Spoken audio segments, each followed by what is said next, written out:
3 जन ने मेरे पर बलात्कार किया और मैं देखती रही कि मेरे परिवार को मारो मत, छोड़ दो उसको, तो भी उन्होंने छोड़ा नहीं। हमको मारने लगे, सबको मार डाला मेरी आंखों के सामने।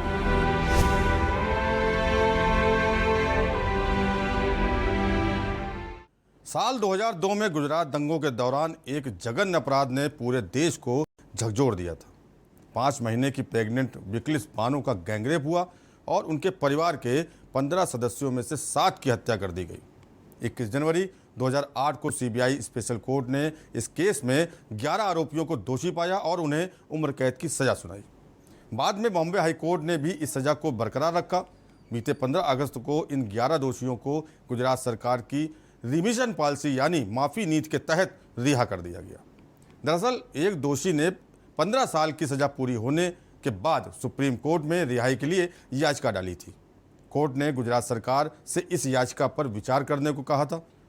नमस्कार दोस्तों, के न्यूज में आपका स्वागत है। मैं हूं प्रबोध चौहान और आप देख रहे हैं खास पेशकश दर्द का अंतहीन सफर।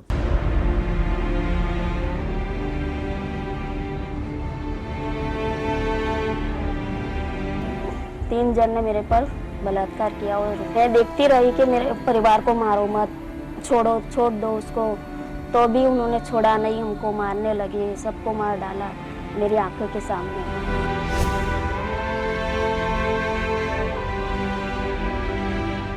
बिल्किस बानो के साथ रेप करने वाले इन दोषियों की रिहाई के बाद बहुत से सवाल उठ रहे हैं। सबसे पहला सवाल तो यही है कि आखिरकार रिमिशन पॉलिसी होती क्या है? क्या कोई भी दोषी इसका इस्तेमाल कर जल्दी छूट सकता है? इसका जिक्र संविधान में है या फिर इसके लिए अलग से कोई कानून लाया गया था? ऐसे कई अन्य सवाल हैं जो लोगों की जिज्ञासा बने हुए हैं। एक सवाल यह भी उठता है कि जब केंद्र सरकार सपा सरकार पर आतंकियों को छोड़ने का आरोप लगाती आई है, तो फिर केंद्र सरकार ने के आदेश पर इन 11 गैंग रेप पीड़ितों की रिहाई भविष्य में जघन्य अपराध करने वालों के लिए उनकी अपराध की दीवार में रोशनदान का काम नहीं करेगी? इससे कैसे इनकार किया जा सकता है? कुछ महीने पहले गठित समिति ने सर्वसम्मत से 11 दोषियों के पक्ष में फैसला लिया था। राज्य सरकार को सिफारिश भेजी गई थी और 15 अगस्त को उनकी रिहाई के आदेश दे दिए गए। 11 दोषियों ने कुल 14 साल की सजा काट ली है। कानून के मुताबिक उम्र कैद का मतलब जेल में कम से कम 14 साल की अवधि है। इसके बाद दोषी रिमिशन या छूट के लिए आवेदन कर सकता है। उसके आवेदन पर विचार करना सरकार का निर्णय है। एलिजिबिलिटी के आधार पर जेल सलाहकार समिति और जिला कानून अधिकारियों की रिकमेंडेशन के बाद कैदियों को रिमिशन दी जाती है। बिल्किस बानो के आरोपियों की रिहाई में 14 साल जेल के अलावा बाकी फैक्टर्स जैसे उम्र, अपराध की प्रकृति, जेल में व्यवहार आदि को मद्देनजर रखते हुए यह फैसला लिया गया। रिमिशन पॉलिसी को उसके कानूनी पहलू जाने बिना नहीं समझा जा सकता। पहले आपको दिखाते हैं ग्राफिक्स के माध्यम से रिमिशन या छूट से जुड़ी कुछ अहम बातें। प्रिजन एक्ट 1894 के तहत रिमिशन सिस्टम को डिफाइन किया गया है। कहर सिंह बनाम यूनियन ऑफ इंडिया 1989 रिमिशन के संदर्भ में काफी महत्व रखते हैं। स्टेट ऑफ हरियाणा बनाम महेंद्र सिंह 2007 भी रिमिशन के संदर्भ में काफी महत्व रखते हैं। कहर सिंह केस में ये पाया गया कि अदालतें किसी भी कैदी की सजा की छूट के लिए विचार करने से इनकार नहीं कर सकती। महेंद्र सिंह वाले मामले में ये कहा गया कि भले ही सजा में छूट किसी भी दोषी को मौलिक अधिकार नहीं है, फिर भी राज्यों को विचार करना चाहिए। हर राज्य को इसके ऊपर विचार करना चाहिए और इसके साथ ही बाकी फैक्टर्स का ध्यान भी रखा जाना चाहिए। सुप्रीम कोर्ट का यह भी मानना था कि सजा में छूट पर विचार को कानूनी अधिकार माना जाना चाहिए। संविधान के अनुच्छेद 72 और 161 राष्ट्रपति और राज्यपाल को सजा कम या माफ करने का अधिकार देते हैं। अनुच्छेद 161 के तहत राज्यपाल किसी भी दोषी को क्षमा कर सकते हैं, राहत और छूट दे सकते हैं। वो दोषी की सजा को सस्पेंड भी कर सकते हैं। शर्त यही है कि सजा राज्य के अधिकार क्षेत्र में आती हो। अनुच्छेद 72 कहता है कि राष्ट्रपति किसी भी दोषी को माफ कर सकते हैं, उसको राहत दे सकते हैं या फिर उसकी सजा में छूट दे सकते हैं। इस अनुच्छेद के तहत राष्ट्रपति के पास किसी दोषी को माफ करने की पावर गवर्नर से ज्यादा है। Criminal procedure code CrPC jail की सजा में छूट का प्रावधान करती है। इसके तहत पूरी सजा या फिर उसका एक हिस्सा रद्द किया जा सकता है। सीआरपीसी की धारा 432 के तहत सरकार किसी सजा को पूरा तरह से आंशिक तौर पर शर्तों के साथ माफ कर सकती है। धारा 433 के तहत सरकार किसी भी सजा की अवधि को कम से कम कर सकती है। इस साल जून में ही केंद्रीय गृह मंत्रालय ने आजादी की 75वीं वर्षगांठ पर कैदियों को विशेष छूट देने के लिए राज्यों और केंद्र शासित प्रदेशों को दिशा निर्देश जारी किए थे। और यहाँ रुकेंगे एक ब्रेक के लिए। ब्रेक के बाद आपको बताएंगे कि सरकार की माफी नीति क्या है और इसको लेकर क्या क्या आरोप सरकार पर लगे।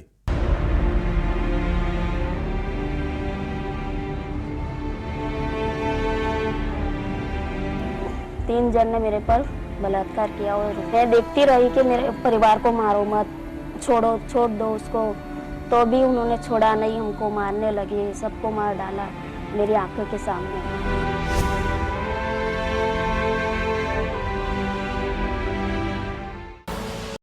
आप देख रहे हैं के न्यूज, खबरों का सारथी। देखें कौन नया खिलाड़ी आया है, समझा देते हैं, प्यार से समझाएंगे। ये तो अपनी जुबान है। जुबान एक हो तो दिल भी एक होने चाहिए। विमल बोलो जुबान केसरी। आप देख रहे हैं के न्यूज, खबरों का सारथी।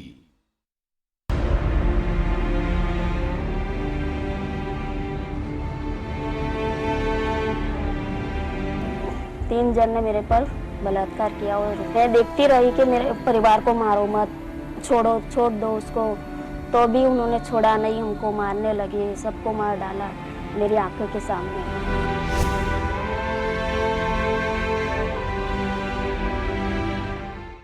ब्रेक के बाद आपका स्वागत है। बिल्किस बानो मामले में उम्र कैद की सजा काट रहे 11 दोषियों को रिहा कर दिया गया है।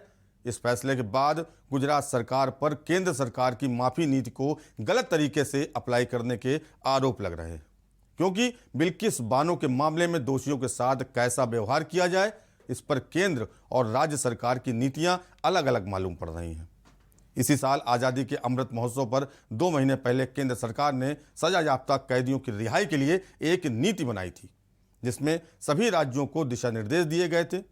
इसमें यह स्पष्ट था कि बलात्कार के दोषी लोगों को इस नीति के तहत रिहाई नहीं मिलेगी, लेकिन बिल्किस बानो के मामले में ऐसा नहीं हुआ और सभी लोगों को रिहाई मिल गई। मुंबई में केंद्रीय अन्वेषण ब्यूरो यानी सीबीआई की एक विशेष अदालत ने 11 दोषियों को बिल्किस बानो के साथ गैंगरेप और उनके परिवार के 7 सदस्यों की हत्या के जुर्म में 21 जनवरी 2008 को आजीवन कारावास की सजा सुनाई थी।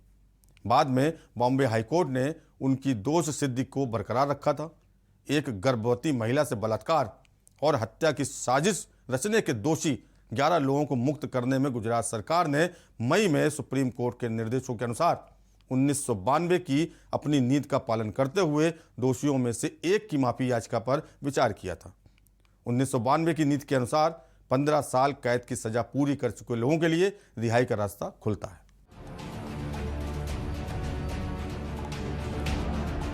गौरतलब है कि 3 मार्च 2002 को गोधरा कांड के बाद हुए दंगों के दौरान दाहोद जिले के लिमखेड़ा तालुका के रंधिकपुर गांव में भीड़ ने बिल्किस बानो के परिवार पर हमला कर दिया था। अभियोजन के अनुसार बिल्किस उस समय 5 महीने की गर्भवती थी। उसके साथ सामूहिक बलात्कार किया गया था। इतना ही नहीं, उसके परिवार के 7 सदस्यों की हत्या कर दी गई थी। अदालत को बताया गया था कि 6 अन्य सदस्य मौके से फरार हो गए थे। इस मामले के आरोपियों को 2004 में गिरफ्तार किया गया था। सरकार के फैसले के बारे में पूछे जाने पर बिल्किस बानो के पति याकूब रसूल ने कहा था कि वो 2002 के गुजरात दंगों के दौरान बिल्किस बानो के साथ सामूहिक दुष्कर्म और उसके परिवार के 7 सदस्यों की हत्या के अपराध में उम्र कैद की सजा काट रहे सभी 11 दोषियों को रिहा किए जाने की खबर से हैरत में है। डर कम हुई थी, जो हम इतनी बड़ी लंबी लड़ाई लड़के चैन से रहना चाहते थे, अब वो डर बढ़ गया है। दूसरी चीज़ के जो स्टेट गवर्नमेंट ने इनको छोड़ दिया है, इसमें हमको कोई लीगल, कोई हमारी सूचना, हमारे साथ कोई बात नहीं, कोई चीज़ नहीं, हमारे को कोई सुरक्षा नहीं, कुछ भी नहीं, हमको कुछ पता ही नहीं है। अब कल मीडिया को के माध्यम से पता चला अचानक, तो हम खुद चौंक गए कि क्या हुआ। ये लोग छूट के आए हैं, तो पहले भी तो ये लोग बाहर छूट के पैदल पे आते थे, तब भी डर था, थोड़ा था, लेकिन अब बढ़ गया है।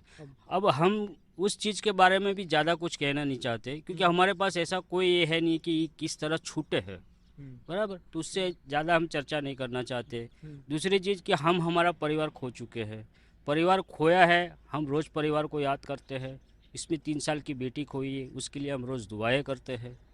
अब हम ये सोच रहे थे कि हम चैन सुकून से रह पाएंगे, ऐसी हम कोशिश कर रहे थे, लेकिन अब थोड़ा डर। हमने तो उनका पेपर्स वगैरह कुछ भी हम अभी कुछ किया नहीं है, हमको कुछ मालूम ही नहीं है। बिल्कुल, हमारे पास कुछ स्टेटमेंट गवर्नमेंट का कोई नोटिस ही नहीं है कि हम ये चीज़ करने वाले हैं। 20 साल से हम लड़ाई लड़ रहे थे। 2002 के बाद जो दंगा हुआ, बिल्किस के साथ इतना बड़ा हादसा हुआ, तब से लेके अभी तक हमने बहुत ही मुश्किलें दी कि बार बार हम आप मीडिया के माध्यम से कहते आए हैं, कह रहे, ठीक है। में जो मकान की बात थी, घर देने की बात थी, वो अभी नहीं किया है सरकार ने। जो जॉब देने की बात थी, वो अभी क्लियर नहीं हुआ है। तो जॉब में क्या दिक्कत आ रही? जॉब में दिक्कत आ रही थी कि वो बिल्किस के नाम का ऑर्डर करने की कोशिश में थे, तो हमने बोला कि बिल्किस अभी बच्चों को संभालना है, वो सब कुछ करना है, तो आप बिल्किस की जगह मुझे जॉब दे दे, मैं कर पाऊँगा।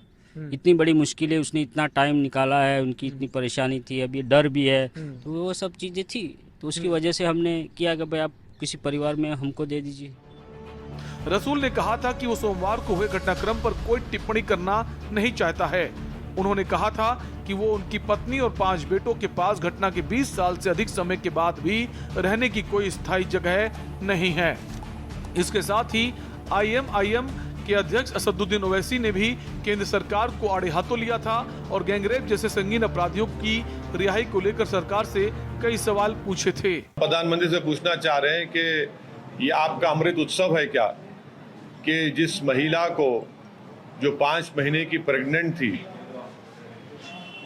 जिसके साथ बलात्कार हुआ, 11 लोगों ने मिलकर उसका रेप किया और उसके परिवार के 4 महिलाओं का रेप और मर्डर कर दिया।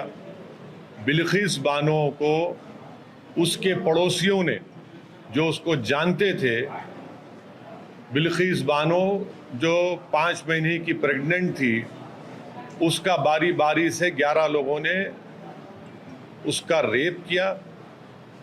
उसके सामने उसके 3.5 साल की बच्ची के सर को पत्थर पर मारकर उसको कत्ल कर दिया और उसके साथ जो 4 और महिलाएं थी उनका रेप करके उनका मर्डर कर दिया। और ये तमाम के तमाम करने वाले बिल्किस बानो के पड़ोसी थे। बल्कि जब बिल्किस बानो का रेप हो रहा था, तो जो बिल्किस बानो अपने हाथ में चूड़ियां पहनी हुई थी, वो अपने पड़ोसी की दुकान से खरीदी हुई चूड़ियां थी।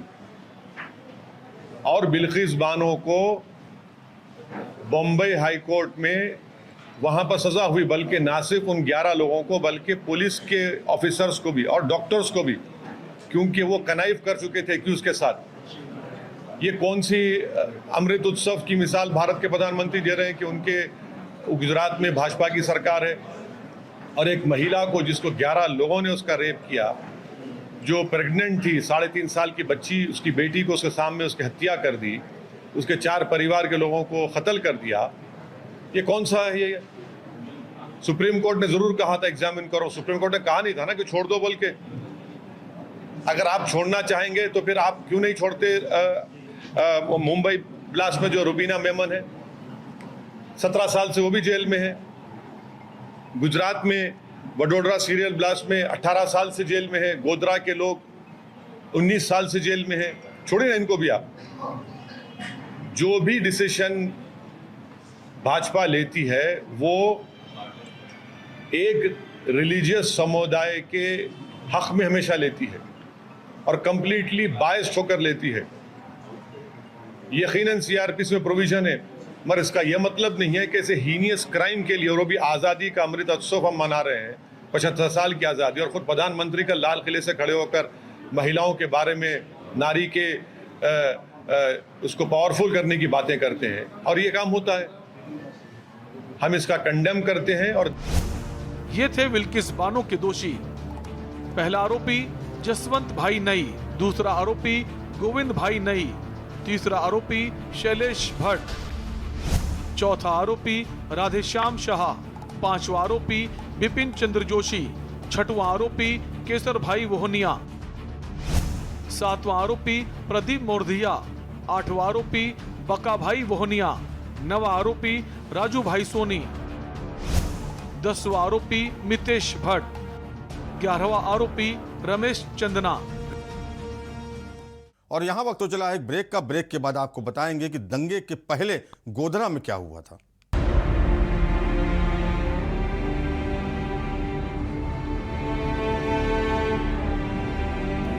तीन जन ने मेरे पर बलात्कार किया और मैं देखती रही कि मेरे परिवार को मारो मत, छोड़ दो उसको, तो भी उन्होंने छोड़ा नहीं। हमको मारने लगे, सबको मार डाला मेरी आंखों के सामने।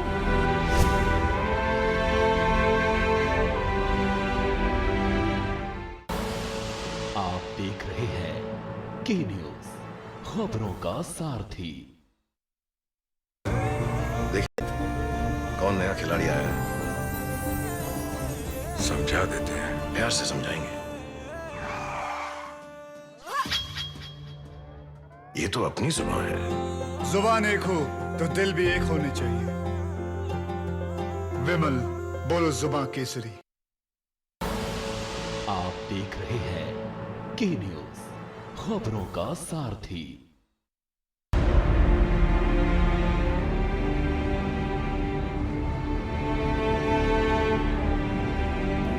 तीन जन ने मेरे पर बलात्कार किया और मैं देखती रही कि मेरे परिवार को मारो मत, छोड़ दो उसको, तो भी उन्होंने छोड़ा नहीं। हमको मारने लगे, सबको मार डाला मेरी आंखों के सामने।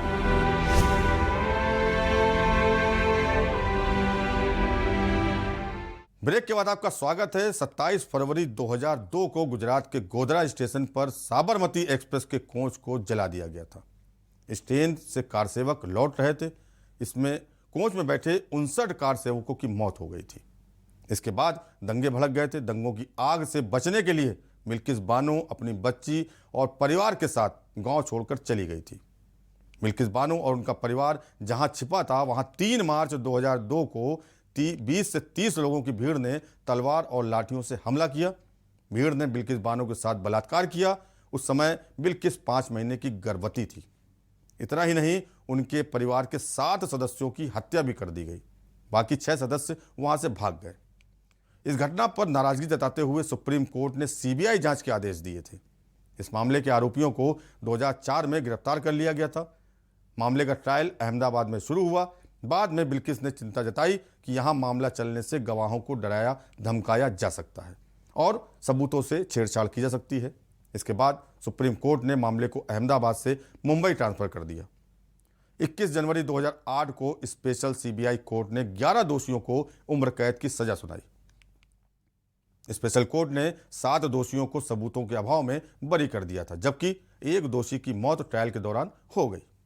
बाद में बॉम्बे हाईकोर्ट ने भी दोषियों की सजा को बरकरार रखा। साल 2019 में सुप्रीम कोर्ट ने गुजरात सरकार को बिल्किस बानो को 50 लाख रुपए का मुआवजा देने का आदेश दिया। साथ ही बिल्किस को नौकरी और घर देने का भी आदेश दिया गया। कुल मिलाकर बिल्किस बानो के साथ जो हुआ वो मानवता को शर्मसार करने वाला था। एक महिला के साथ इस तरह की घिनौनी हरकत लोकतंत्र और महिला सुरक्षा के नाम पर एक बदनुमा दाग है। क्या कुछ कहा था बिल्किस बानो ने अपने साथ घटित हुई घटना के बाद, सुनिए जरा आप भी।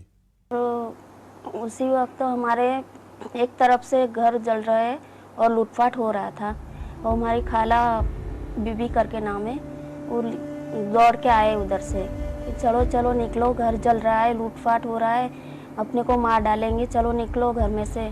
तो फिर हम उधर से निकल गए।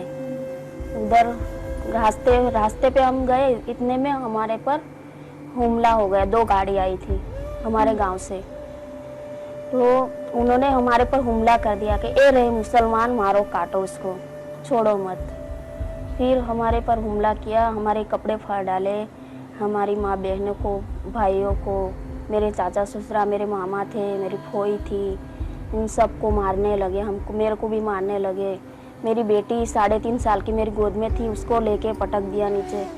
फिर मेरे को पकड़ के 2 जन पकड़ के ले गए मेरे को, और 3 जन ने मेरे पर बलात्कार किया। और मैं देखती रही कि मेरे परिवार को मारो मत, छोड़ दो उसको, तो भी उन्होंने छोड़ा नहीं, हमको मारने लगे, सबको मार डाला मेरी आंखों के सामने।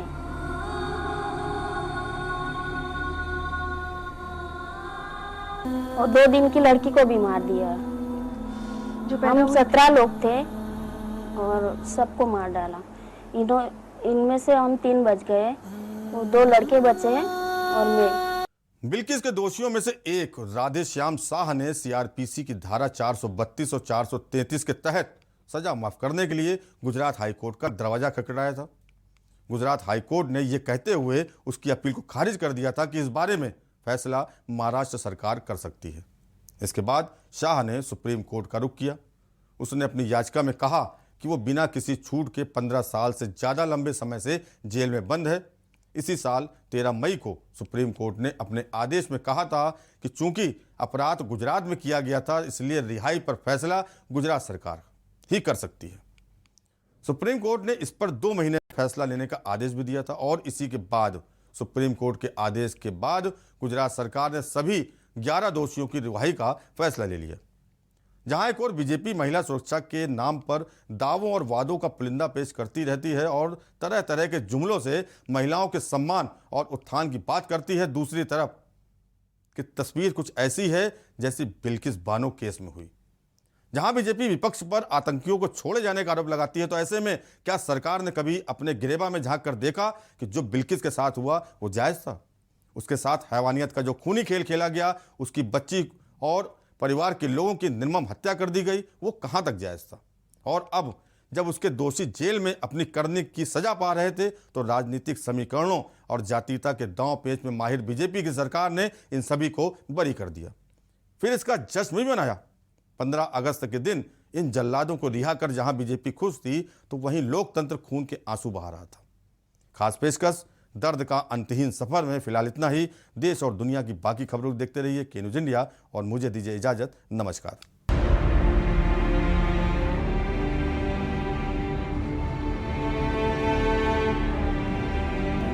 3 जन ने मेरे पर बलात्कार किया और मैं देखती रही कि मेरे परिवार को मारो मत, छोड़ दो उसको, तो भी उन्होंने छोड़ा नहीं, हमको मारने लगे, सबको मार डाला मेरी आंखों के सामने।